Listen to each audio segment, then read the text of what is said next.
תודה רבה שרית, תודה לכולם, כיף לראות קהל כזה גדול, ויש הרבה שרואים אותנו באונליין, אני חושב שזה יהיה יום מאוד חשוב.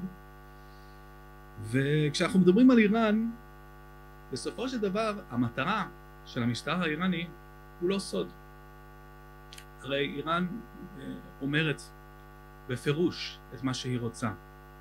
היא רוצה להשתלט על המזרח התיכון, היא רוצה להיות ההגמון האימפריאלי, השיעי פרסי, להשמיד את מדינת ישראל ולהפיל את כל הממשלות הסוניות הערביות שמתנגדות לחזון החשוך הזה ושעומדות בדרך שלה. ולאחר מכן אני רוצה גם להרחיב את ההשפעה שלה עוד יותר בעולם, להקים מין חליפות שיעית אסלאמית, וזה חזון שמתודלק גם לא מעט באמונה בצורך לזרז את בואו של המחדי, הדמות המשיחי בקרב מאמיני קום, העיר השיעית באיראן. עכשיו היעד הזה הוא כל כך רדיקלי ומסוכן שנוטים במערב פשוט לזלזל בו. זה פשוט לא הגיוני במרכאות שמדינה תתנהג בצורה הזאת. אבל מבחינת המשטר האיראני ומשמרות המהפכה זה ההיגיון המסדר, וכל הפעולות שלהם נועדות להגשים את היעד האסטרטגי הזה. ולכן אני חושב ומקווה שכל מה שנדון עליו היום הוא בעצם האיך. זה היעד. השאלה היא איך הם רוצים להגשים אותו, ועל זה אנחנו נשמע הרבה מאוד היום. בכללי אני אגיד רק מצידי, אני מזהה 3 כלים עיקריים להשגת החזון האסטרטגי האיראני. הראשון כמובן זה ציר הצבאות טרור, הפרוקסים, שאיראן הקימה ברחבי המזרח התיכון, כולם ממומנים, מצוידים, מאומנים, מופעלים על ידי טהרן, משמרות המהפכה, כוח קודס, ויש מידות תיאום שונות, אנחנו נשמע על זה רבות.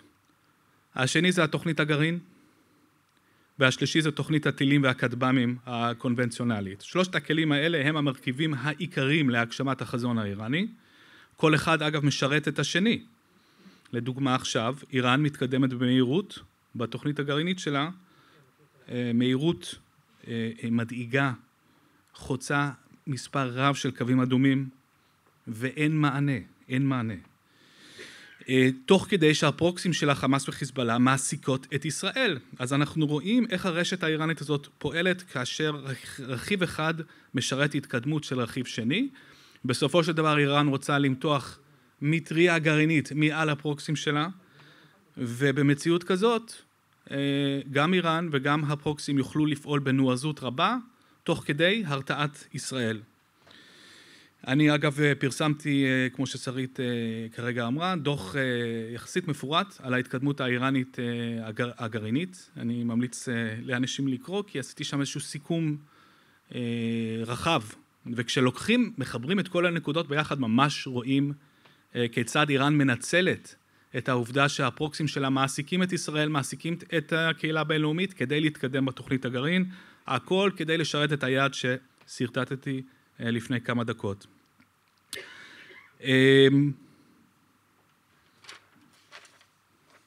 מה שאני רוצה לעשות עכשיו זה בעצם לעבור לדוברים שלנו, שנעמוד בזמנים. ואנחנו נתחיל עם בועז שפירא, חוקר במרכז אלמה, הוא מתרכז בשנה האחרונה במשמרות המהפכה. בחודשים האחרונים בועז פרסם דוחות על משמרות המהפכה, כולל אחד לאחרונה על חיל הים של משמרות המהפכה, שלדעתי זה הדוח המקיף ומעמיק ביותר שקיים בתחום הציבורי בנושא. אני ממליץ לכולם לקרוא את הדוח הזה. הוא גם אוסף הרבה מאוד מידע על כוחות הקרקע של משמרות המהפכה, כוח קודס, הבסיג'. הוא גר ברמת הגולן, תושב הצפון. בועז, הבמה שלך.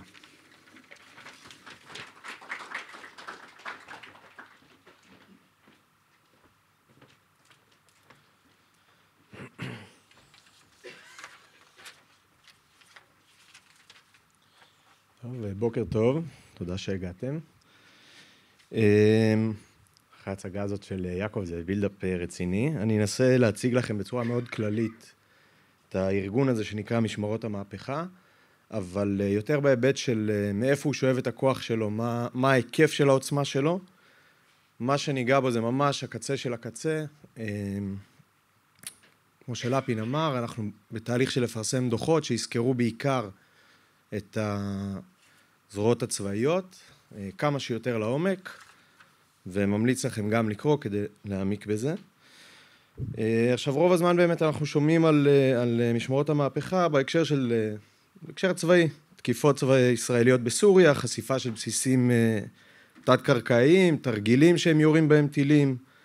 תחום אחר שקצת יותר בולט בזמן האחרון זה העניין של ספינות, שאנחנו רואים את זה גם במפרץ הפרסי, גם בים האדום, השתלטות, עזרה לחות'ים, הפעלה של כטב"מים. זה מה שמאוד בולט עד השבועות האחרונים. ההתקפה האיראנית שראינו לפני 3-4 שבועות, זה ככה כבר היה יותר, מה שנקרא, קרוב הביתה. נתנה הדגמה הרבה יותר מוחשית למה היכולות, לחלק מהעוצמה של הארגון הזה. סופו של דבר זה ארגון שבמרחק של 1,000-1,500 קילומטר הצליח לייצר מטח של מעל 100 טילים בליסטיים, סך הכל 300 חימושים. סך הכל הגיעו לפה בצורה די מתוזמנת, זה יכולת לא פשוטה, לא מבוטלת. אבל חשוב להבין שזה ארגון שהוא הרבה מעבר ליכולת צבאית. זאת אומרת, זה ארגון עצום. יש לו זרועות כלכליות, פועל בהמון תחומים, אין כמעט תחום באיראן, גם מחוצה לה, שתזרקו אבן והם לא פועלים בו. מפעיל אימפריה כלכלית של מאות מיליארדים. מדברים על בין 250 ל-300 מיליארד בשליטה ישירה. ובנוסף לזה הוא שולט גם בסקטורים בתוך איראן, בפוליטיקה, בכלכלה, במערכת המשפט, בתרבות, ויש לו השפעה מאוד מאוד גדולה, אולי הגורם הכי משפיע על היישום והעיצוב של מדיניות החוץ של איראן, ועל איך היא מתנהגת בינתיים באזור, אבל אני מאמין שאנחנו נראה את זה גם החוצה. כדי שיהיה קצת יותר נוח, אז עשיתי איזושהי חלוקה מאוד גסה ככה להיבט צבאי והיבט אזרחי פוליטי, אבל אתם תראו עוד מעט, שניהם מאוד קשורים, הם מאפשרים את הפעילות אחד של השני.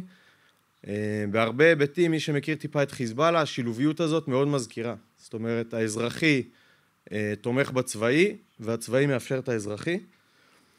זה ככה מאוד בכללי. נעשה חזרה קצרה רק למי שלא פחות מצוי. משמרות המהפכה נוסדו ב-79, קצת אחרי ההשתלטות.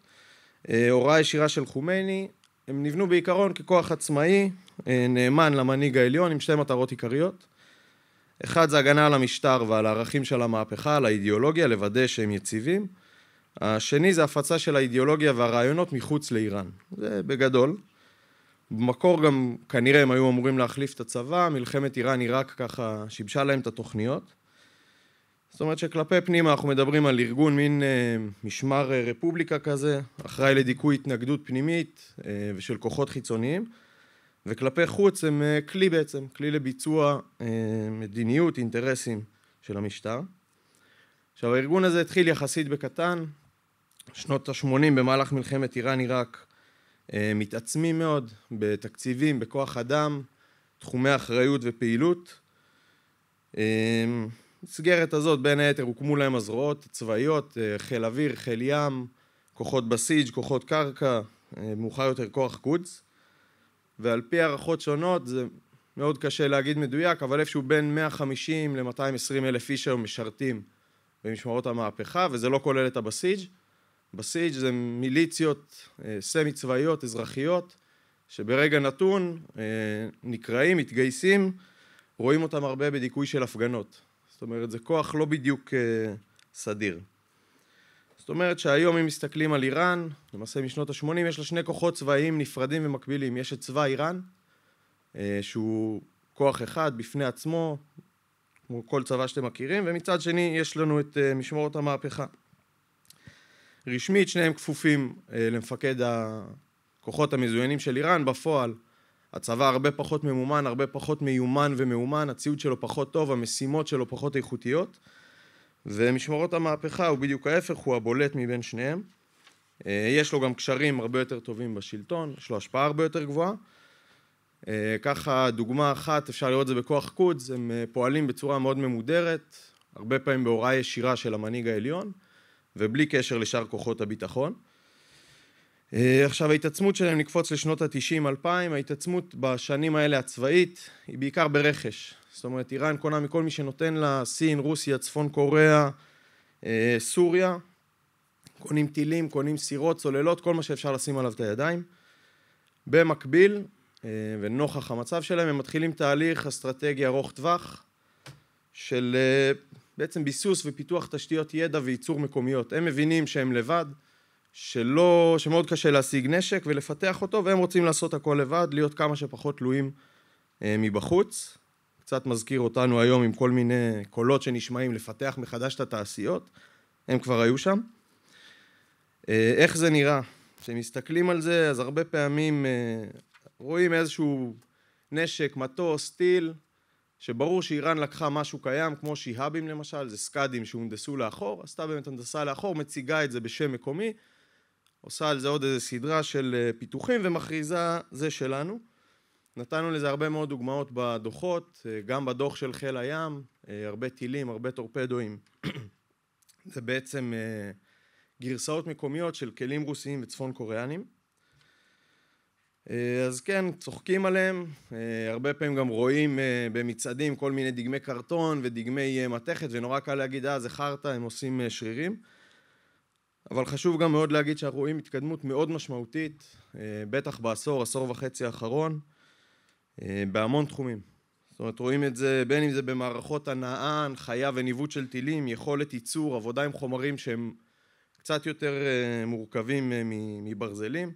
יש להם תשתיות ייצור מאוד משמעותיות, גם של טילים, גם גרעין, יכולת לייצר צוללות וספינות, ושוב, זה חשוב לזכור, זו מדינה ענקית עם המון יכולות. אז הזלזול הזה שלפעמים רואים על הכלי נשק האלה, אני לא בטוח שהוא במקום. גם היום, ולמרות המאמצים שלהם, הם עדיין לא עצמאים, הם עדיין תלויים בהרבה יכולות וידע ומרכיבים שלא קיימים באיראן, רואים את זה בתלות שלהם ברוסיה, בתחום הטילים, בצפון קוריאה, במאמצים להשיג חומרים לתוכנית הגרעין, כל מיני קטעי הנחיה כאלה לכטב"מים ולטילים, אבל במובנים רבים אפשר להגיד שהם די הצליחו במגמה הזאת. זאת אומרת, איראן היום מייצרת הרבה מאוד מהמערכות נשק שלה בעצמה. אנחנו מדברים מרובים וקסדות ושכפ"צים, הדברים הכי בסיסיים, מסעיות, נגמשים, כטב"מים, ושוב עד טילים בליסטיים שראינו אותם, טילי שיוט, ספינות מאוד מרשימות וגם צוללות. איראן אפילו מוכרת נשק למדינות אחרות. רגע. זה חלק מהייצור של איראן. אנחנו רואים צוללת למשל. במקור היא צפון קוריאנית, היום היא כבר מיוצרת כולה בתוך איראן. אלה ספינות חדשות מהשנה, שנה וחצי האחרונות, כל אחת מהן חמושה באזור ה-15-30 טילים. טילי נ"מ, טילי שיוט, טורפדואים, מה שאתם רוצים. ספינות מהירות שיודעות לראות טילים, יש להם יכולת יפה. נחזור את זה עוד רגע. בקשר למה שהם מייצרים, אז הם לא רק מוכרים, כמו שאנחנו מכירים, מל"טים לרוסיה, ועוזרים להם עם תשתיות ייצור. זה למשל ספינה, מי שמצליח לקרוא, זה בוונצואלה, אוקיי? ממש בדלת האחורית של ארצות הברית. טילים נגד ספינות, אנחנו יודעים שיש שם יכולות קצת יותר משמעותיות, הם היו גם במשא ומתן עם מדינות אחרות, עם בוליביה למשל, למכור להם כטב"מים. יכולות לא רעות. עכשיו, בכל העניינים האלה, מה שם יש להם תפקיד מרכזי מאוד. הם אחראים על הרבה מהמערכים האלה, על הפיתוח, על ההובלה, על הפרוליפרציה שלהם. הם אלה שאחראים על תוכנית הגרעין, על כל המורכבויות שלה. הקמת תשתיות, איתור והכשרה של אנשים, אבטחה, כל הדברים האלה, שזה אופרציה ענקית. הם אחראים על תוכנית הטילים, שראינו פה. יש להם היום יותר מ-20 סוגים של טילים בליסטיים וטילי שיוט, חלקם מגיעים גם ל-2,000 קילומטר, חלקם כנראה ליותר. תוכנית חלל עם כמה סוגי משגרים, כבר הציבו כמה משגרים, כמה לוויינים במסלול נמוך. חלק ניכר מפיתוח הכטב"מים יושב על משמרות המהפכה, הם גם אלה, כמו שאמרנו, שמעבירים לרוסיה את הידע, היכולות, לחות'ים, לעיראק, לחיזבאללה. ספינות, דיברנו עליהם, גם מערך ההגנה האווירית שלהם, הרבה ממנו זה ייצור מקומי, למרות ששוב הוא נשען על גרסאות רוסיות. אבל כמו שאמרנו, התפקיד שלהם לא מסתכם רק בתוך איראן, יש להם גם תפקיד מחוץ לאיראן. הם מעורבים בצורה, מאוד עמוקה בהמון מדינות באזור. בעיראק, בסוריה, בלבנון ובתימן, אנחנו מכירים את זה טוב, הם מעורבים לא רק צבאית, גם פוליטית, ממש אחיזה על המדינה. מעורבים ברצועת עזה, ביהודה ושומרון, בבחריין, בסודאן, באפגניסטן, באריתריאה, באלג'יריה, באמת בכל המזרח התיכון ומעבר לו. במקומות האלה מקימים מיליציות, מאמנים אותם, מחמשים אותם, מספקים נשק, מעבירים מומחים. בסוריה למשל, רק בשבעה חודשים האחרונים, 18 יועצים לקצינים בדרגה בכירה, איראנים ממשמרות המהפכה שנהרגו בתקיפות של צבא ליכטנשטיין. זה באמת, זה השפעה שרק הולכת ומתרחבת, ואנחנו צפויים לראות יותר מזה. עכשיו, בכל הזירות האלה, המאמצים הצבאיים מלווים גם במאמץ אזרחי. מה זה אומר? הם נכנסים עכשיו לסוריה, ללבנון, לעיראק, הם מקימים גם עמותות, הם מקימים בתי ספר, מבני דת, הם עוזרים שם לאוכלוסייה, מתוך רצון לייצר בעצם תלות. שקמים שם תשתיות, בונים בניינים, רואים את זה בעיקר בסוריה. עכשיו, מעבר לזה, יש גם פעילות של משמרות המהפכה שאנחנו מכירים בדרום אמריקה, באפריקה, באסיה, כל מיני פרויקטים סחרים הידרואלקטריים מצד אחד ושיקום תשתיות, ובצד השני יש גם מיזמי פשיעה, סחר בנשק, סחר בסמים, חלקי חילוף, זה נשמע מצחיק אבל זה מיליארדים. זה בגדול לגבי ההיבט הצבאי. לגבי הצד השני של הפאזל, שזה ההיבט האזרחי, הוא אחראי במידה לא פחותה לעוצמה הזאת של משמרות המהפכה. עכשיו, במקביל לתהליך הזה שאמרנו משנות ה-80, של לקנות נשק, שנות ה-90 ולהתחזק, יש גם תהליך שאיראן מתחזקת, משמרות המהפכה מתחזקים בתוך איראן. למעשה, אמרנו הם הגורם הכי חזק במדינה, ויש 3 דרכים עיקריות שהם עשו את זה, שוב ניגע בהם ממש על קצה המזלג. הראשון, זה השתלבות במערכות השלטון, אנשי הארגון, בעיקר בכירים ולשעברים, נכנסים לכל מיני דרגי שלטון, דואגים להכניס חבר'ה שלהם, צוברים לאט לאט השפעה, זה נתמך גם על ידי זרמים קצת יותר שמרנים במערכת.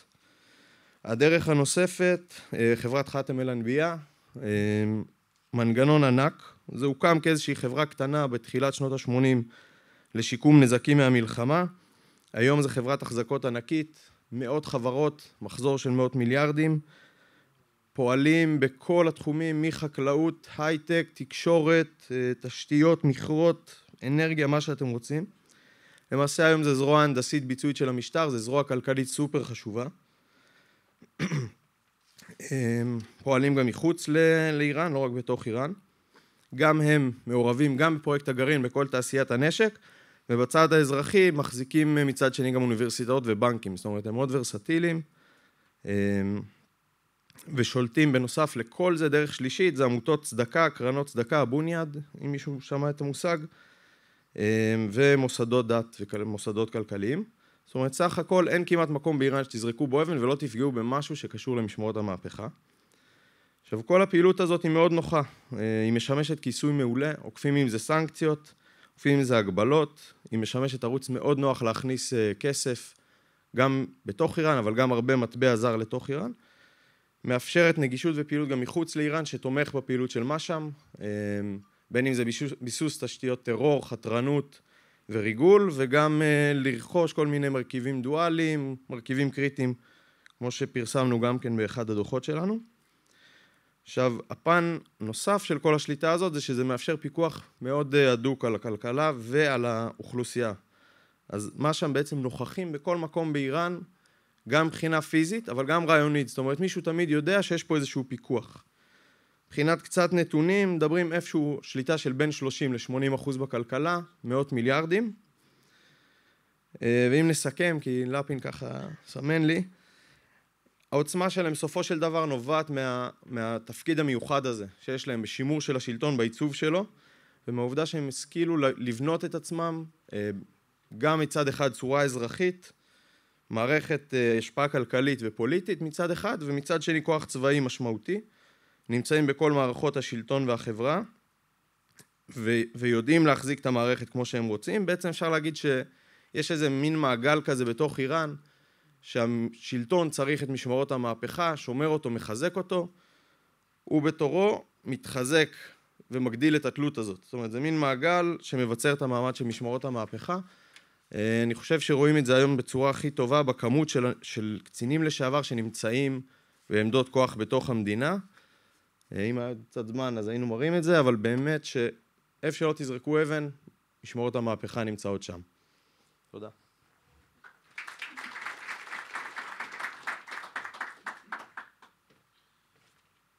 תודה רבה בועז, יהיה לנו גם זמן בשאלות אחר כך, אחרי הדברים, הקהל מוזמן להפנות שאלות ותוכל להרחיב עוד יותר. תודה רבה בועז. אני גאה להזמין כרגע את טל ברי, מנהל מחלקת המחקר במרכז אלמה. טל ידבר על המסדרון מאיראן דרך עיראק לסוריה ומשם ללבנון, מסדרון באורך של 1,850 קילומטר, שהוא למעשה המימוש האופרטיבי של החזון האיראני לייצוא המהפכה האסלאמית במזרח התיכון, וזה מה שאמרנו, אנחנו מדברים פה על האיך, המה ברור, ועכשיו אנחנו הולכים לשמוע פרטים מאוד מאוד חשובים על איך, ואני שמח מאוד להזמין את טל. תודה.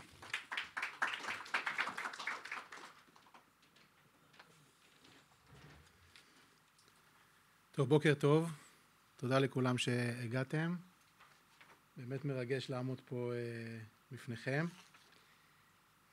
אני אדבר איתכם בדקות הקרובות על הפעילות האיראנית הצבאית בסוריה, ואני אתרכז בעיקר במה שנקרא מסדרון הנשק מאיראן דרך עיראק, סוריה ללבנון, ובמה שנקרא מכון סרס, שהוא המכון, הוא התעשייה הצבאית למעשה הלאומית הסורית, המכון לפיתוח נשק מתקדם על אדמת סוריה.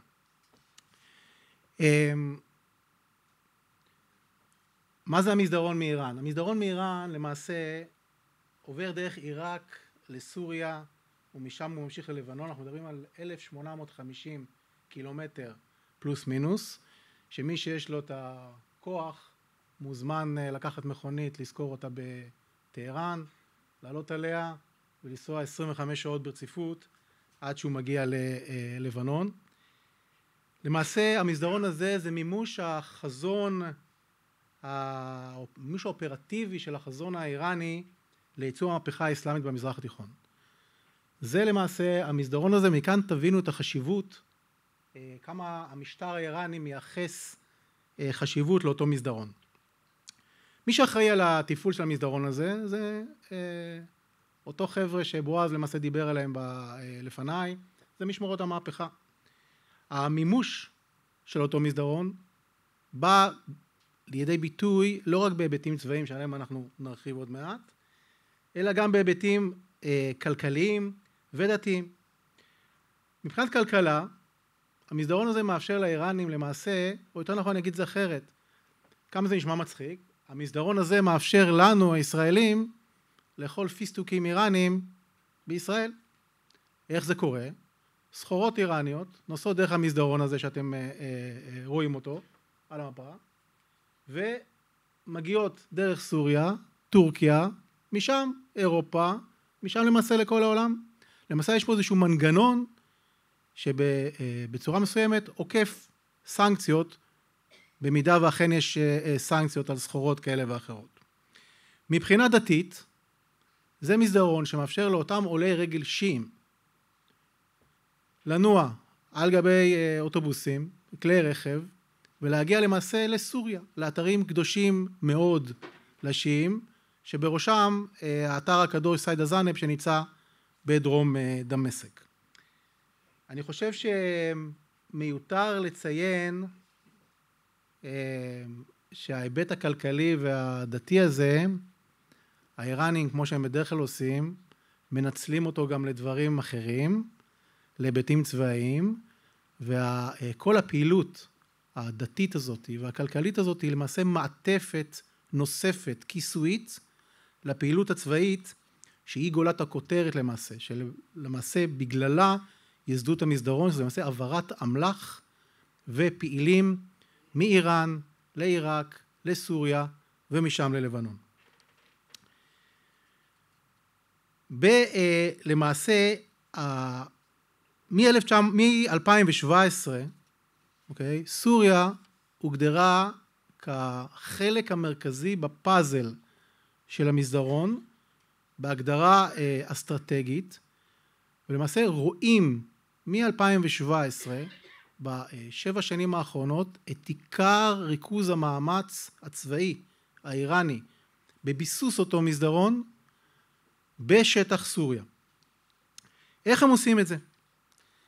שיטה מתחילה למעשה בייצור, או יותר נכון יצירה וביסוס עוגנים גיאוגרפיים לאורך כל שטח סוריה, איפה שנתיבי המסדרון, נתיב שאני מדבר על נתיבים יבשתיים, למעשה זה דרכים, זה כבישים, אוקיי?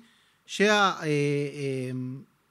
עובר בו, ולמעשה אותם עוגנים גיאוגרפיים נהפכות או נהפכים להיות טריטוריות איראניות לכל דבר ועניין. תראו למשל על המפה, אוקיי? אתם רואים את כל שומעים אותי?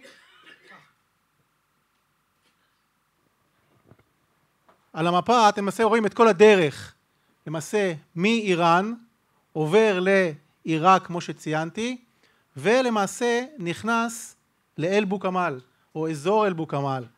הסיבה שהם עושים את זה דרך אל בוקמל כי פשוט יש להם בעיה קטנה שקוראים לה ארצות הברית, שפרוסה באזור אל טנף ולא מאפשרת לאיראנים לחצות בשטח הזה שהוא הקצר יותר לכיוון סוריה ולבנון, ולכן הם עוברים דרך אל בוקמל, שזה מבחינתם אזור הכרחי למעבר. למעשה כל הרצועה הזאת שבין אל בוקמל, אל מיאדין ודיר אזור, ומשם הם ממשיכים לתוך סוריה ומשם ללבנון. כאשר, כמו שאתם רואים, האיראנים סימנו עוגנים גיאוגרפיים, כמו רצועת אל בוקמל, כמו חלב, כמו תדמור, כמו חומס, כמו דמשק, ושם למעשה, אותם עוגנים גיאוגרפיים, הם מתבססים אזרחית. הם מתבססים אזרחית, בסוף על מנת להגיע למצב שהם רוכשים את הסימפתיה של האוכלוסייה. הם פשוט רוכשים את הסימפתיה של האוכלוסייה, ובכך למעשה הם יכולים להתבסס שמה, ואותה התבססות אזרחית שמאפשרת לאוכלוסייה שירותים כאלה ואחרים, שירותים כלכליים, חברתיים, סוציאליים, כל מה שאתם חושבים, אותם עמותות שבועז דיבר עליהם קודם לכן, בקצרה, זה למעשה מאפשר את ההתבססות הצבאית באמצעות אותם מיליציות שיעיות שאנחנו שומעים עליהם כל הזמן, בשטחים האלה של המסדרון. ולמעשה התפקיד המרכזי, היסודי, הבסיסי, שהמיליציות השיעיות האלה יועדו אליו, זה הבטחה של כל המסדרון הזה בסוריה, הבטחה צבאית לאפשר את המעבר גם של סחורות, גם של עולי רגל וכמובן גם של אמל"ח. המעבר הזה של אותם כלי נשק ואמל"ח לאזור סוריה, כמו שאמרתי, מתבצע ביסוד שלו דרך אותם נתיבים יבשתיים ארוכים שאתם רואים כאן על המפה מסומנים באדום. אבל יש עוד שני נתיבים. יש את הנתיב הימי, שפשוט מאוד דרך ספינות סוחר, אוקיי? וגם לא סוחר, ותכף נדבר על זה, יוצאות מנמלים באיראן, עוברות דרך נתיבי מים בינלאומיים, סואץ, ים תיכון, ומגיעים לתקיע, לטרטוס, ומשם פורקים את מה שהם פורקים, ואני אדבר כמובן בהקשר הצבאי על אמל"ח. יש עוד נתיב, הנתיב האווירי. הנתיב האווירי זה מטוס שממריא מאיראן, ופשוט מאוד נוחת בסוריה, בכל מיני אופציות נחיתה שיש לו. זה יכול להיות בעיקר דמשק, זה יכול להיות חלב, זה יכול להיות גם דיר אזור. זה בעיקרון שלושת הנתיבים המרכזיים של אותו אופרציית מסדרון גדולה איראנית שאתם רואים פה על המפה. הנתיבים האלה למעשה, האיראנים מפעילים אותם בצורת אקורדיון. למה אני מתכוון? פעם אחת הם מרחיבים את הפעילות היבשתית ומצמצמים את הפעילות האווירית והימית. פעם אחרת הם מצמצמים את הפעילות היבשתית ומרחיבים את הפעילות האווירית. פעם שלישית הם מצמצמים את הפעילות האווירית ומרחיבים את הפעילות הימית. כל זה נובע כמובן מאילוצים מבצעיים של האיראנים, שכמובן מישהו מאלץ אותם לשנות את צורת הקורדיון הזאת, כמו שאמרתי. מישהו מאוד מפריע להם ביבשה, הם עוברים לים. מישהו מאוד מפריע להם בים, הם עוברים לאוויר. וככה חוזר חלילה, ועשינו עבודה על זה, באמת ראינו לאורך תקופה של לא מעט שנים, שרואים כל הזמן שינויים בעצימות בכל נתיב ונתיב, וכשאתה מחבר את העצימות הזאת, ואתה מחבר אותה לאיזה שהן תקיפות עלומות שמישהו עושה, אוקיי?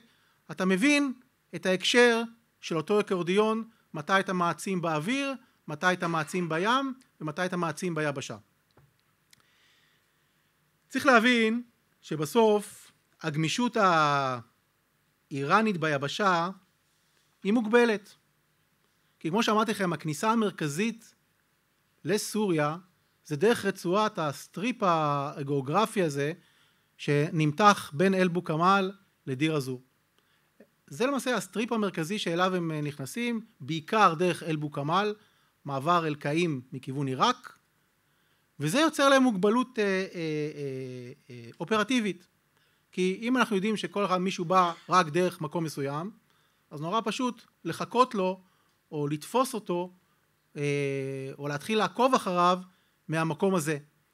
ולכן הם היו חייבים לשחק את המשחק של הגמישות דרך הנתיבים הימיים ודרך הנתיבים האוויריים, והאיראנים למעשה העמידו תחליפים שבראייתם הם תחליפים מוגנים ומוסווים, נקרא לזה עם כיסוי. אתם רואים למעשה בתמונה את נמל בניאס. נמל בניאס זה נמל הנפט הסורי שנמצא בין לטקיה לטרטוס.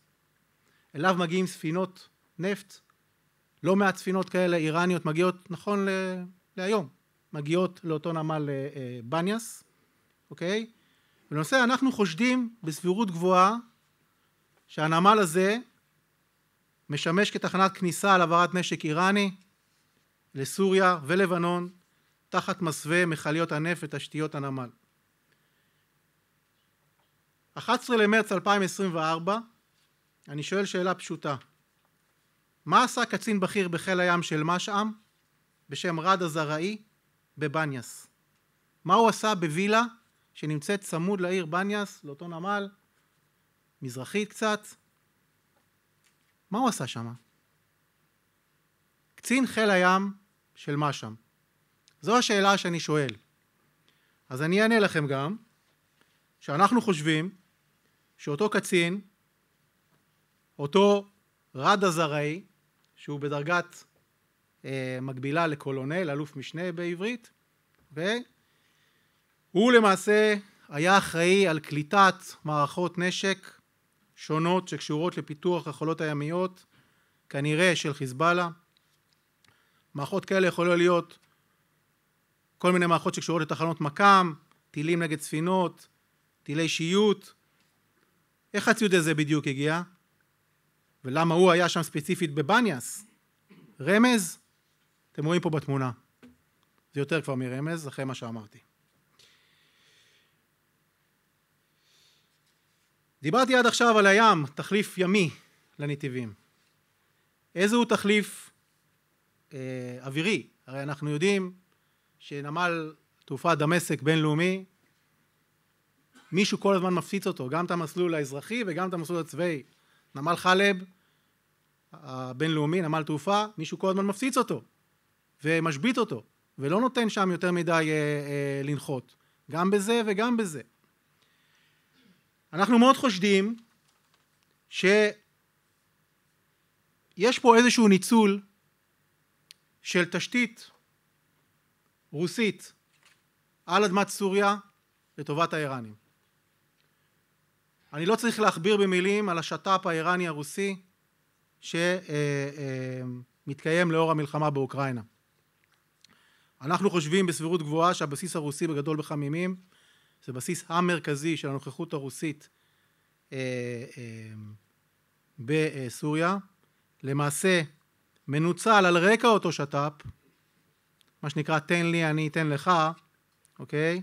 הוא מנוצל על רקע אותו שת"פ להעברת אמל"ח, נשק איראני לסוריה, כאשר למעשה הוא מוגדר כסייף זון. דרך אגב, מי שלא מכיר, הבסיס הזה נמצא, חמימים נמצא כ-19 קילומטר דרומית ללטקיה. זה בסיס שלמעשה הוא בסיס שהוא נמל תעופה בינלאומי, באסל אל אסד, שהוא נמל מושבת, אוקיי? ולמעשה הסייף זון הזה, בגלל הנוכחות הגדולה מאוד הרוסית במקום, מנוצל על ידי האיראנים. החשדות האלה התחילו אצלנו במאי 23, זיהינו בחודש הזה פעילות חריגה מאוד של מטוס בואינג 747 של חברת איראן אייר, שנחת 6 פעמים בנמל הזה, אוקיי? אני רוצה לציין עובדה פשוטה, הנמל הזה לא היו בו נחיתות למעט הרוסים, לא היו בו שום נחיתות למעט שימוש רוסי, זה נמל תעופה בינלאומי שעמד למעשה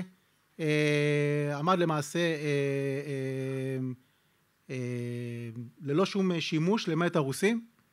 השימוש היחידי שהיה בו עד פברואר 23 נוצל היטב לטיסות סיוע לרגל רעידת האדמה בסוריה, כמובן גם טיסות סיוע איראניות, שאתם יכולים לתאר לעצמכם גם מה היה בחלק מהטיסות סיוע האלה, ואני כבר אומר לכם רמז קטן מעבר לתאר לעצמכם, האיראנים ניצלו היטב את רעידת האדמה להעברת אמל"ח לתוך שטח סוריה. אז הפעילות הזאת של הבואינג הזה, של איראן אייר, מה פתאום הוא התחיל לנחות שם 6 פעמים? בחמימים. תוסיפו לזה נחיתות של אליושין 76, שאתם רואים אותו פה. דרך אגב, זה איראן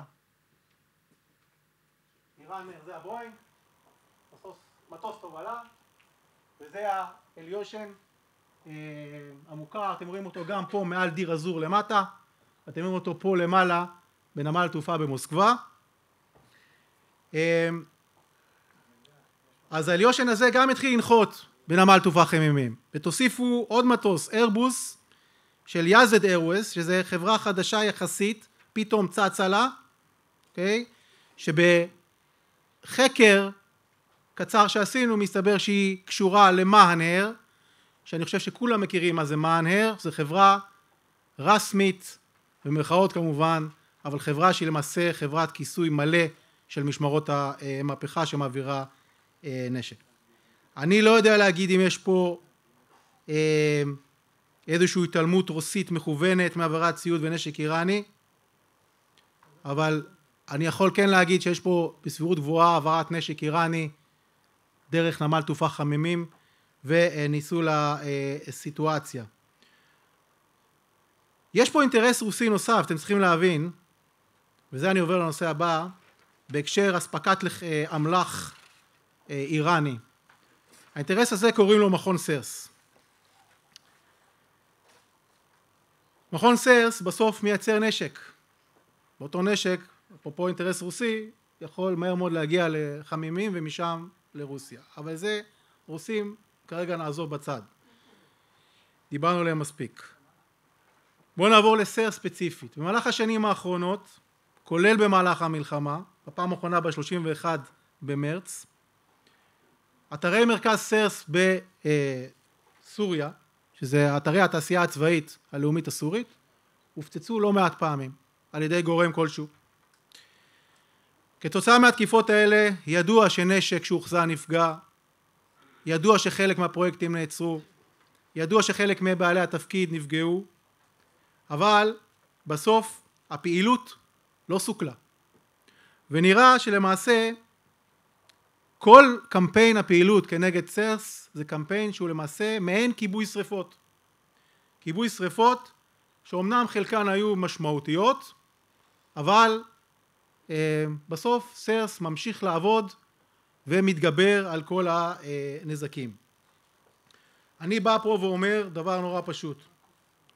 ישראל צריכה לתקוף ולהרוס באופן מוחלט ויסודי את כלל תשתיות מרכז סרס בסוריה, וכמה שזה יהיה יותר מהר, ככה זה יהיה יותר טוב.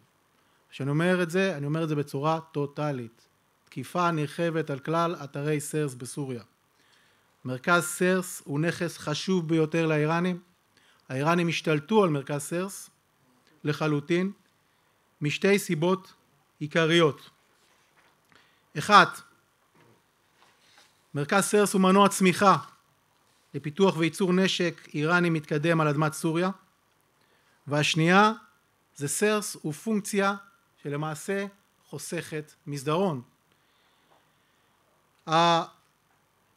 הפיתוח, בעיקר באמצעות מכון 4000 של מרכז סרס, מאפשר לאיראנים על אדמת סוריה, באמצעות תשתיות של סרס, לפתח את כל הנשק המתקדם, שזה טילים ורקטות מדויקים, טילי שיוט וכטב"מים, וכל זה עבור חיזבאללה והמיליציות השיעיות, ומי יודע אולי גם למקומות אחרים בעולם. ובסוף הפעילות על אדמת סוריה במרכז סרס חוסכת לאיראנים ומקצרת להם בלוגיסטיקה של שינוע ואחסנת הנשק בכל הדרך של 1850 קילומטר האלה, ולא רק זה, גם באיזשהו מקום מקל עליהם את הפעילות הביטחונית בלאבטח את כל המסדרון הזה, כי פשוט מאוד זה כבר בסוריה, ומסוריה זה נורא קצר להעביר את זה לחיזבאללה ולמיליציות. בשורה התחתונה בהקשר של סרס, סרס הוא חלק בלתי נפרד מהמסדרון, הוא נכס אסטרטגי לאיראנים, ובהקשר הזה צריך פשוט להרוס אותו לחלוטין. עוד שני משפטים אחרונים. הסוגיה הכימית. אתר סרס או אתרי סרס, מרכז סרס הוא מוקד ידע לייצור הנשק הכימי. שהנשק הכימי המשמעות שלו לגבי חיזבאללה, נדבר עליו בהמשך. וזה עוד סוגיה שלצערי ב-2013 למרות שנאמר ככה, היא לא נפתרה, ולצערנו לסוריה במכון סרס עדיין יש ידע וגם נשק כימי שגם בו צריך לטפל. תודה רבה.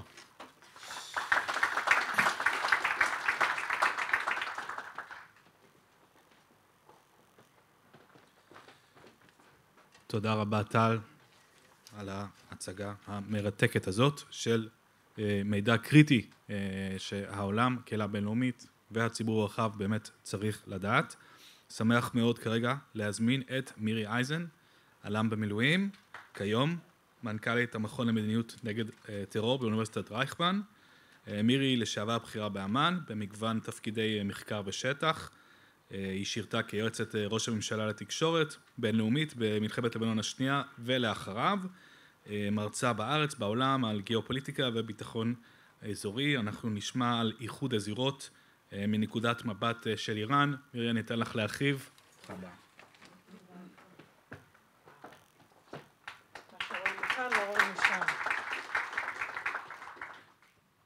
אני מיד הולכת לזה. For the international people here, hi and good morning. There are so many people I know here. זה הולך להיות מוזר, כי אני הולכת לתאר את זה בעברית, את האנגלית של הפרסית, כי אני רוצה לעבור מההצגות המרתקות של מה שאני אקרא כרגע ה-hardware על הקרקע, ואני הולכת לדבר על התווך שהוא תווך המידע. בגלל שאיראן, ואני אדבר עוד רגע על הסוגיה גם של איחוד הזירות וגם של התקיפה האיראנית המאוד פיזית שבוצעה נגד ישראל בליל ה-13-14 באפריל, ואני רק מראה את זה כי זה מה-3 באפריל 2024, שזה היה היום על קוץ, ואני רוצה ללכת אחורה, כי אני רוצה לדבר על שני דברים עיקריים כשמדובר על איראן. אני יודעת, אתה צודק לגמרי. תודה. כי על זה נאמר מה שנקרא, הנה כתוב פה 3 לאפריל, נכון? אז קודם כל אני בטהרן טיימס, אני בקוץ דיי עם המפה, עם הדגל של פלסטין, עם הדגל הפלסטיני, ואני רוצה להזכיר לכולם שעוד לפני שהקימו את כוח אל-קודס, במקביל לזה שמתחילים להקים את משמרות המהפכה, האייתולה חומייני, לא חמינאי, מגדיר את יום אל-קודס בתור יום השישי האחרון בחודש הרמדאן, וזה כבר לפני כל כך הרבה שנים, כל כך בהתחלת המהפכה, כל כך נוגע לסוגיה של האידיאולוגיה של השגת היעדים, ומההתחלה היה את הנושא של אל-קודס, אל-קודס בתור המטרה, אם מדובר פה על כיפת הסלע, מתחם אל-קודס, על ירושלים באופן כללי, וכמובן כאשר מקימים כבר עם משמרות המהפכה את הכוח שהוא הכוח המייצא, לכוח המייצא שמצד אחד זה משמרות המהפכה קוראים לו קודס. עכשיו זה הכי יפה בעולם מבחינה מילולית, כי ברור לכולנו שהקודס של אל-קודס מהבחינה הזו זה קדוש, holy. בערבית כולנו יודעים שלעיר, עיר הבירה הנצחית המאוחדת של מדינת ישראל, ירושלים בערבית, כבר 1400 שנה קוראים קודס. כשמתרגמים את זה לאנגלית כל פעם, ופה זה בטהרן טיימס, אז כתבו את זה קודס דיי, בחוץ לארץ הרבה מאוד פעמים אני רואה שמתרגמים את זה באנגלית גם על כוח אל-קודס וגם על יום אל-קודס, יגידו Jerusalem Day, אבל בחלק מהמקומות יכתבו Holy Day, כי זה התרגום המילולי. איזו חוכמה. על הסוגיה הזו אני רוצה להרחיב את היריעה, כי בפועל אני רוצה לדבר על שני טווחים. במהלך המלחמה הנוכחית, מה-7 באוקטובר, איראן עם הצד של לוחמת המידע, מאחדת את הזירות מהיום הראשון. אני לא באה פה על הבמה ואומרת איראן תכננה ושידלה ועשתה ושבגללה חמאס תקף. אבל מה-7 באוקטובר כבר באותו היום אנחנו רואים בצורה מלאה את העוצמה האיראנית שבאה לידי ביטוי בלוחמת המידע. על הנושא של הפרוקסיז עוד ידובר בהמשך, אבל כשאני מדברת כאן על לוחמת המידע, לא כולנו מודעים עד הסוף להשפעה העצומה שיש לזה, ואני רוצה לתת לכם קצת דוגמאות היום, כדי שנחשוב על זה, כי זה חי איתנו כל הזמן. ביום אל-קודס. ואלה הדברים שמיועדים בהקשר הזה לקהל הרחב, בייחוד הזה שאני באה ואני מסתכלת על המטרה האיראנית, על מה היא עושה כרגע, על איך היא יוצאת החוצה. אז אני לא הולכת אחורה רק את 45 שנה, אני נמצאת ב-2024, ומה היא אמרה ב-2024? הנה אנחנו ביום קודס הבינלאומי, ובשלב הזה שאנחנו מסתכלים, the continuation of the principled and constant policy, the Islamic Republic of Iran, in supporting, חברים, the liberation struggles and legitimate resistance of the Palestinian nation. אני שונאת אפילו להקריא את זה. And the necessity of effective, comprehensive and deterrent counteraction against the crimes, עכשיו אנחנו מגיעים אלינו, of the occupying and child-killing Zionist regime. חברים, הם הוציאו את זה ב-3 באפריל ביום אל-קודס ב-2024. כשאני מדברת על לוחמת המידע, כשאני מדברת על איחוד הזירות, הסוגיה של מה שאיראן מוציאה באנגלית, בשמה, על הפרוקסי שלה, אבל הם נותנים חסות, אבל הם גם אלה שמובילים, כי המונחים האלה הם מונחים שאנחנו רואים בצורה מלאה בלוחמת המידע של כלל הזירות סביבנו. החות'ים מדברים באותה צורה, בוודאי החיזבאללות למיניהן בעיראק ובלבנון. הנושא של חמאס, אני אקשור את זה לסוגיה של לוחמת המידע עוד רגע, כי כאשר מדובר על הסוגיה של מה שהם עושים אל מולנו כרגע במהלך המלחמה הנוכחית, אז הזכרנו כבר את שמו, מה שנקרא, ההוא שמת, you know, the guy who died, אוקיי? וכשאנחנו באים ומסתכלים, נכון? זאת אומרת, טל, אמרתי, אתה תדבר עליו, אני אשים תמונה שלו. מדובר פה בשתי דמויות, כאילו יש פה 3 דמויות שבשלב הזה כבר צריכות להיות פחות או יותר מוכרות. קאסם סולימני בדרך כלל מוכר לכולם, אותו על פי מקורות זרים ישראל הרגה בסוף דצמבר 2023, ואותו על פי כל העולם, למרות שישראל לא אומרת את זה בראש גלי, הוא מת בלב דמשק ב1 לאפריל 2024, ומה שאנחנו רואים בתמונה השמאלית, שאני מדברת על הרחבת היריעה, על המימדים שבהם איראן תוקפת, זה לא רק היכולות הצבאיות שהוצגו בצורה כל כך ברורה. זה לא רק המסדרון היבשתי, האווירי והימי שמביאים את היכולות שדובר עליהם. מדובר כאן על מלחמה. שהיא בתווך המידע, שכל האנשים שיושבים פה בחדר, אנחנו בעצם חלק מזה. שרית, יציגו את הסרט היום? לא. לפני כמה זה? 3 ימים? חיזבאללה עשו סרט על מרכז אלמה, צחקתי מזה, אני בעיניי, בואו נראה את זה לכולם, נכון? זה פשוט, צריך קצת חוש הומור, זה נתן מככב בו, שרית מככבת בו, טל כאילו, אפילו אני, זה פשוט יוצא מגוחך שם, אבל האיראנים בדברים האלה, ההשפעה כאן של תווך המידע, זאת עוצמה שקיימת בתוך המהפכה האסלאמית מהתחלתה. הנושא של יום אל-קודס זה דבר שהלך והתגבר הרבה לפני מלחמת ה7 באוקטובר, הנושא של לבוא ולהשתמש גם בתוך התווך הטהרני, התמונה הזו, הפוסטר עצמו עם התמונה, זה בכיכר פלסטין, זה נתלה אחרי 1 לאפריל, זה מה שנקרא בלפני, ואחרי זה עוד היה יום אל-קודס, המנהיג העליון, אתה תענש על ידי האנשים האמיצים שלנו, אנחנו גורמים לך להתחרט, טוב בסדר, אז הם לא יודעים פרפקט עברית, אנחנו כל הישראלים מיד צוחקים עליהם, חברים הם כתבו עברית בכיכר פלסטין, בתוך טהרן, ב1 לאפריל, לפני שהם תקפו, והסוגיה הזו של המרכזיות של לוחמת המידע, זה משהו שחורים מכל הטווחים שנמצאים סביבנו. בואו נסתכל עוד הלאה, ואני מראה את זה בהקשר הזה כי מבחינתי כרגע על עצם לוחמת המידע, בוודאי בהקשר של חמאס והנושא הפלסטיני, ישראל מאוד מאוד, אני נחמדה, לוקה בחסר, אבל רובנו לא מודעים שמאחורי לא הפלסטינים פרסה, אלא אפילו בחזית שלהם ולפניהם, מ-1979 נמצא אותו גורם איראני, כולם תמיד אומרים לי, שיעים וסונים, הנושא של יום אל-קודס, הנושא של פלסטין, הנושא של ה-liberation, זה משהו שהם עושים מזה 45 שנה, ושימו לב מה שנקרא מירי מוציאה במקומות שונים, ולכן לקחתי מספוטניק, להבדיל ממה שאנחנו אומרים בדברים האחרים, אבל פה זה את השם, אני לא יודעת עד כמה זה קיבל בכלל את הכיסוי בארץ, על השם שהאיראנים נתנו למתקפה שלהם בליל ה-13-14. True Promise.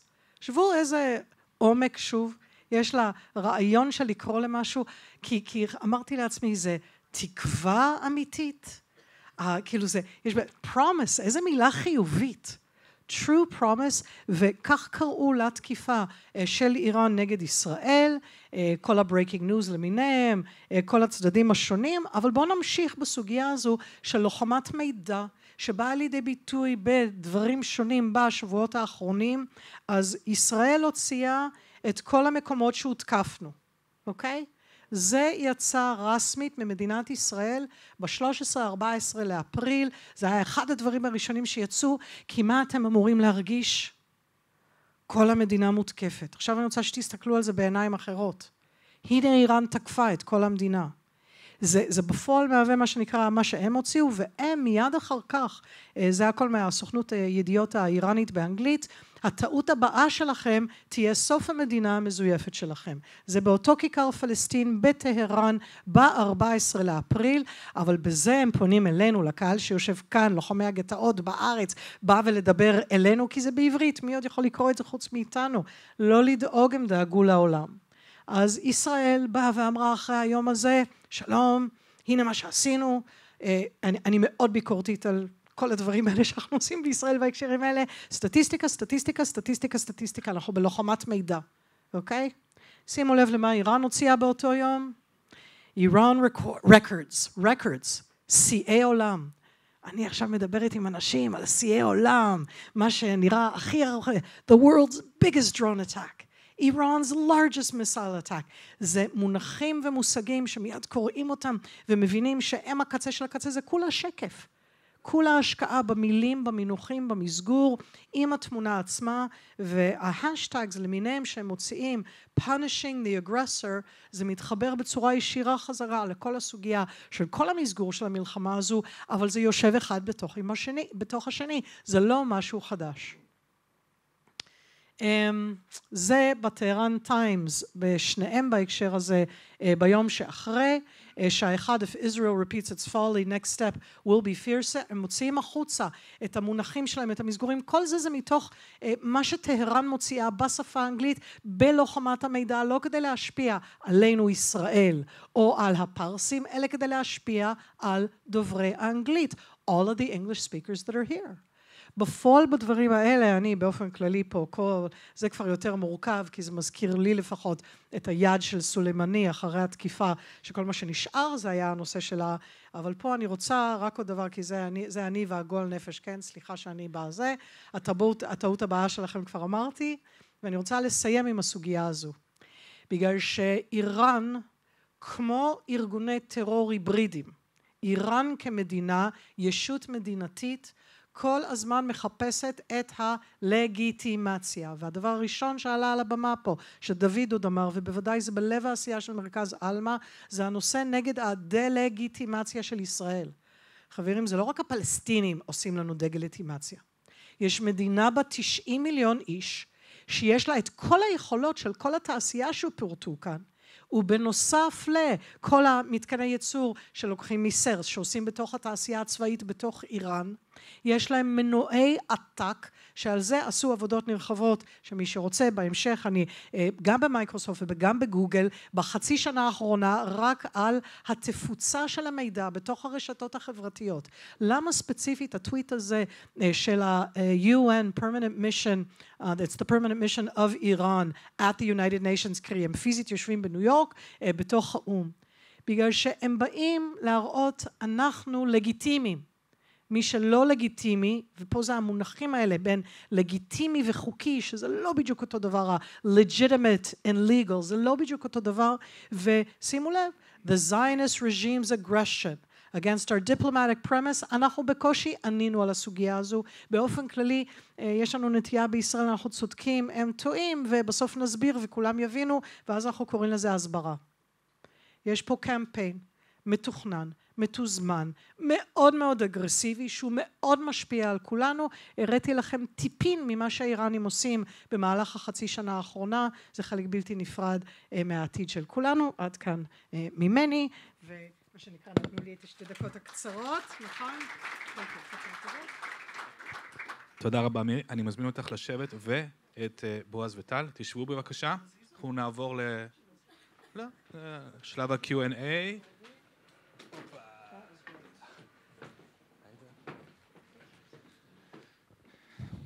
אוקיי.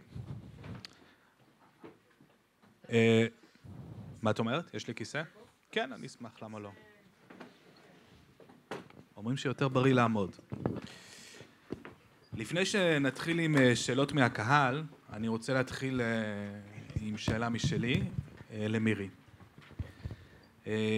קודם כל, תודה רבה על הסקירה המרתקת. מה שאני רוצה לשאול אותך זה, הרי ידוע שבמזרח התיכון, המסג'ינג וכל סט הערכים יהיה שונה מזה של המערב.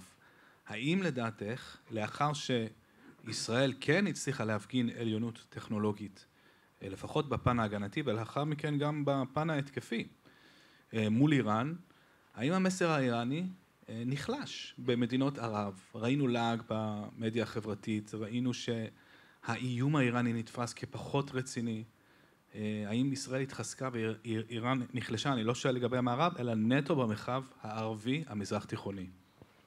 זאת השאלה שאנחנו רוצים, do you want me to answer את התשובה שאתה רוצה, או אתה רוצה את ממש לא, מה שאת חושבת. אוקיי. יש הבדל עצום בין איך רואים את זה מדינות, ברמה של משטרים, ואיך רואה את זה הרחוב. שלום, אני חיה במזרח התיכון, יש דבר שנקרא מואמרה, קונספירציה, ולכן קשה לענות על התשובה הזו, זה לא שאיראן נחלשה, כי הקונספירציה שבעצם יצאה אחר כך, זה שידענו מראש, כי זה כבר הפך להיות להמעיט, שאגב, זה גם לדעתי, גם בא מתוך מה שאיראן באה ואמרה, עשינו רק קטנה, עשינו רק 300, יכולנו לעשות 3,000, זאת אומרת, ברחוב הם עדיין חזקים. אני חושבת שברמה של המדינות, ושוב, זה תלוי באיזה צד הם נמצאים, זה כן הראה שההשקעה הישראלית במהלך 30 שנה האחרונות באמצעים, שהם אותם אמצעי מניעה, במונחים אחרים, אם ב7 באוקטובר היה כשל כל כך חזק במה שהשקיעו, אז ב-14, לילה 13-14, וזה בפועל, ה-interception זה ב-14 באפריל, זה ההצלחה של היכולות הישראליות, זה אמר משהו. והדבר האחרון שבעיניי, כי אנחנו כבר נמצאים, זה לא להאמין, כמעט חודש אחר כך, זה שהאפקטים של הדברים האלה הם קצרים. זה אומר שהאיחוד, מה שקרה גם באיחוד הזירות האיראני נגדנו, אבל שזה של אותם אלה שהם נגדנו, התקיפה האיראנית הצליחה לרגע לאחד איתנו את אותם אלה שהם נגד איראן. זה עובר, אבל זה היה שם לרגע. מעניין מאוד. תודה רבה. יש שאלות מהקהל? כן, בבקשה. נעביר לך מיקרופון, נעביר?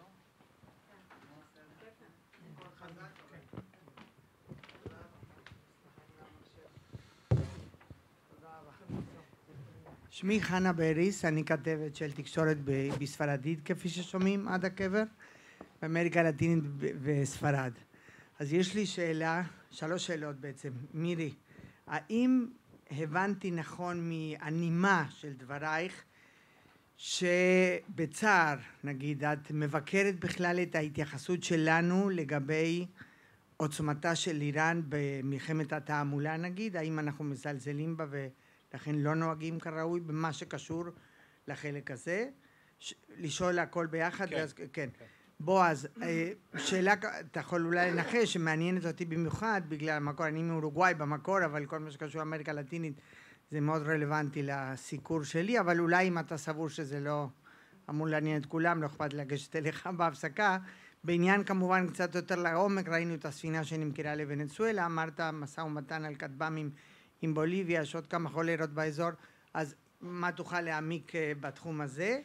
ואותך טל רציתי לשאול, האם עם כל התיאור המדהים באמת והמרתק ששיתפת אותנו בו, האם יש בכל זאת אפשרות להגיד שכל המלחמה שבין המערכות, כן, או המערכת שבין המלחמות, בכל זאת הצלחנו, ניתן, אני מניחה שאי אפשר בדיוק לכמת את זה, אבל ניתן להגיד שהצלחנו בכל זאת, בכל ההתקפות של חיל האוויר הלוקסמבורגי, כפי שבועז אמר, כן, הליך סליחה, כן, במשהו לצמצם, להאט, האם אפשר להגיד שאיראן הצליחה הרבה פחות להתמקם בסוריה, בגלל שמישהו הולם בהם, או לא הצלח, או לא השגנו כלום?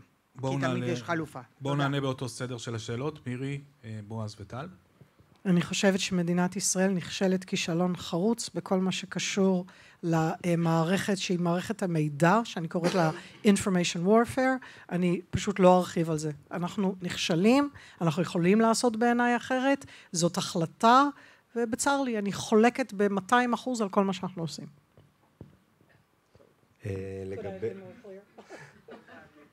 לגבי הפעילות של איראן בדרום אמריקה, אז קודם כל הם לא מסתירים אותה.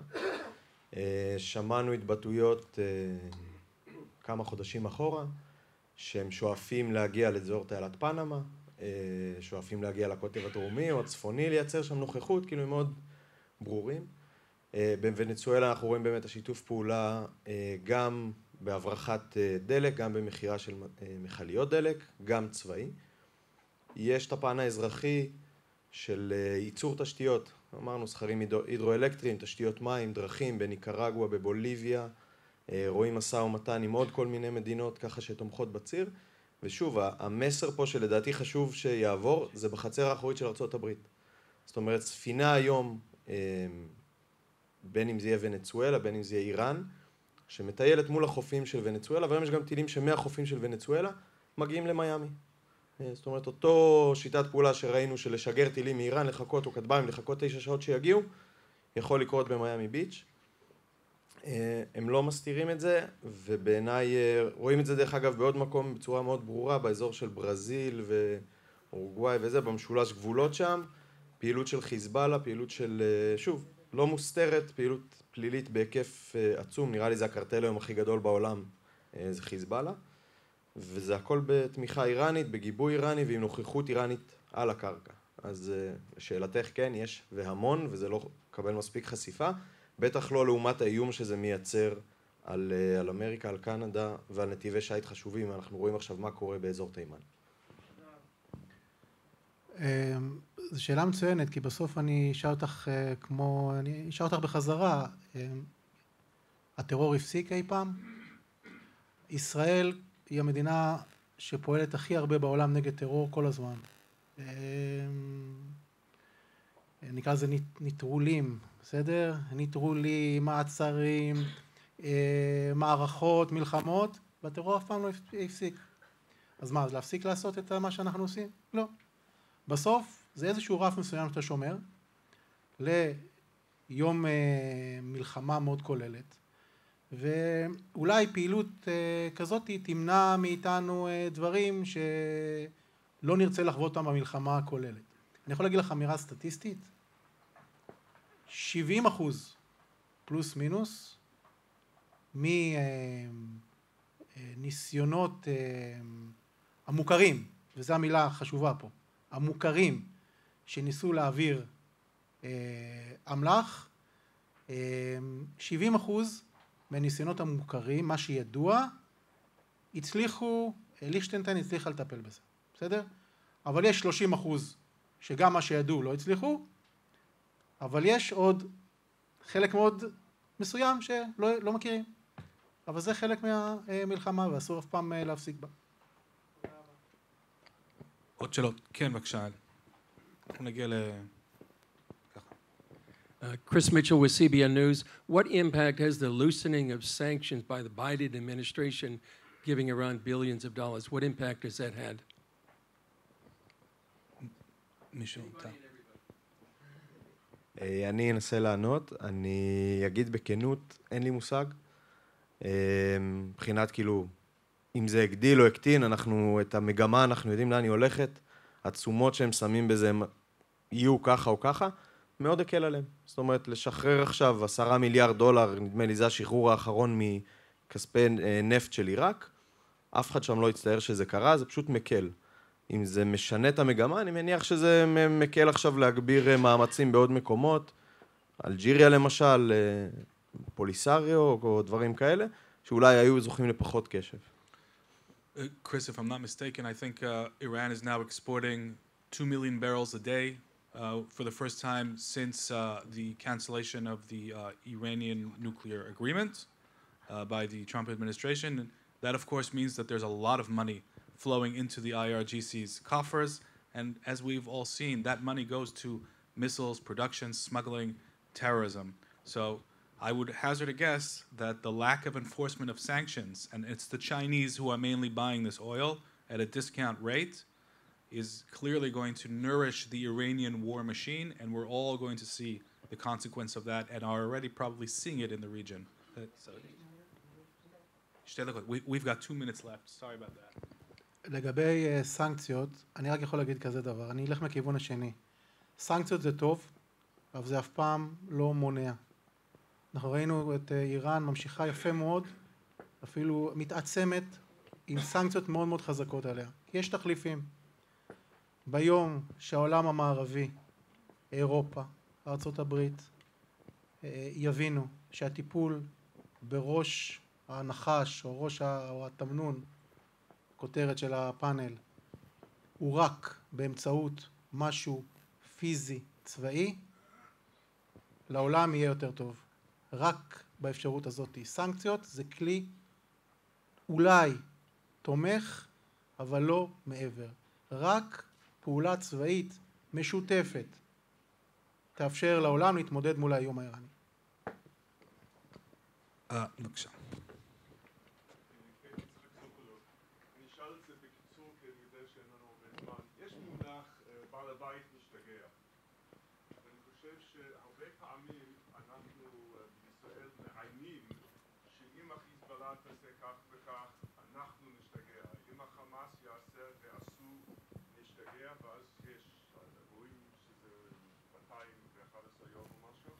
וגם התקפה ישירה של איראנים שאמרנו במפורש שתהיה תגובה קשה שלא הייתה.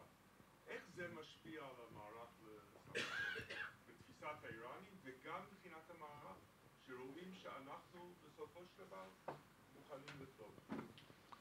אתה שואל את זה כאילו שיש איזו תשובה פשוטה, זו הייתה שאלה מאוד מורכבת, ובסוף, אני אגיד כרגע, אני יושבת כאן, יש לי את הזכות, נכון? שיושבים כאן? מישהו פה באולם הזה, אחרי כל מה שדיברנו, חושב שעדיין יש פה פתרון קל? בוא נקום בבוקר ונתקוף את איראן. באמת? זה מה שאתם רוצים שיקרה?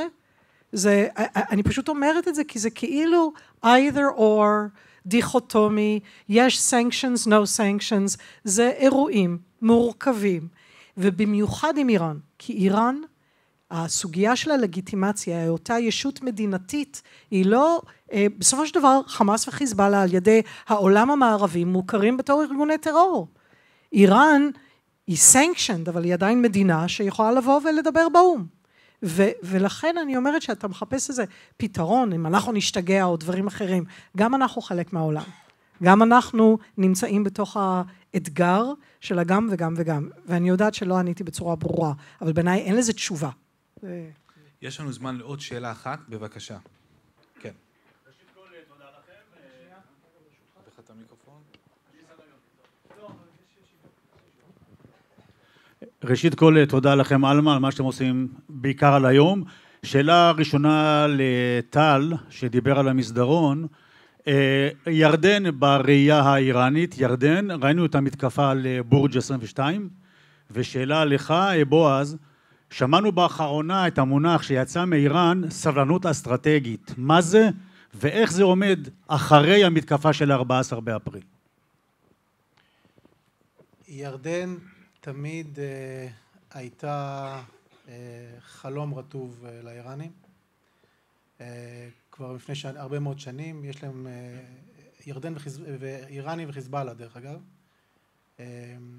הקימו ופעלו ויש להם יחידות יהודיות כדי לעבוד מול הזירה הירדנית. הם יודעים בדיוק את הקשר האסטרטגי בין ירדן לבין ישראל והחשיבות של ירדן בעיני ישראל. המסדרון היום הוא בא לידי ביטוי במשהו יחסית קטן. המסדרון היום בא לידי ביטוי בעיקר בהברחות דרך אדמת ירדן, הברחות אמל"ח שאנחנו, אני לא מגלה פה סודות, זה הכל פורסם, של כלי נשק, מה שנקרא שוברי שוויון ליהודה ושומרון, ביחס ליהודה ושומרון כמובן. אני מדבר על כמובן נ"ט ומטענים תקניים, וזה כיום מה שהאיראנים מנסים לפתח כמה שנקרא ביי פרודקט או איזשהו נתיב משנה של המסדרון, כי ברור לנו שהאמל"ח הזה מגיע דרך המסדרון לסוריה, ומשם דרך הגבול המשותף עם ירדן, דרך ירדן לישראל וליהודה ושומרון.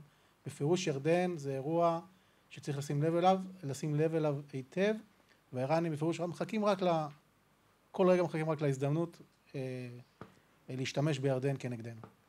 אני רק אוסיף על זה שמסדרון שלא דובר עליו, כשאמרת הברחות, חשבתי שאתה הולך לשם, זה שחיזבאללה וסוריה מייצאים דרך ירדן את כל הקפטגון. ולכן יש שם ציר שהוא במפות אחרות רואים אותו, וזה מאוד משפיע על ירדן גם, כי הם נלחמים נגד זה כמה שהם יכולים. לגבי הסבלנות אסטרטגית, אין לנו זמן, אני אענה על זה ממש בקצרה. עד עכשיו לקח 40 ומשהו שנה, ייקח עוד 40, עוד 60, עוד 80, הכל בסדר. בסוף נגיע, כי אני מדבר על איראן. זאת אומרת, זה לא צריך לקרות מחר בבוקר, גם אם המערכה עכשיו עם חיזבאללה, לצורך העניין, נצא מחרתיים בבוקר ונשמיד אותם, הכל טוב, נבנה יכולות, ירדן, סוריה, עוד פעם גדה, עוד פעם עזה, בסוף נגיע.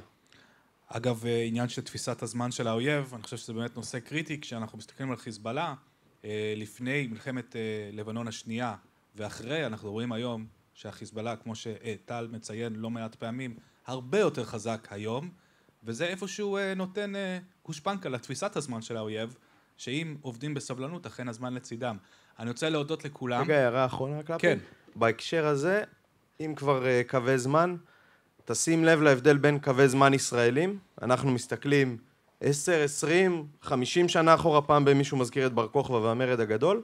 אצלהם תמיד הרפרנס הוא מאות ואלפי שנים אחורה. זה אינסטנט קופי מול הקפה על האש. תודה רבה לכולם, למשתתפי הפאנל. לחזור בבקשה ב-12:10, נכון שרית? 12:10.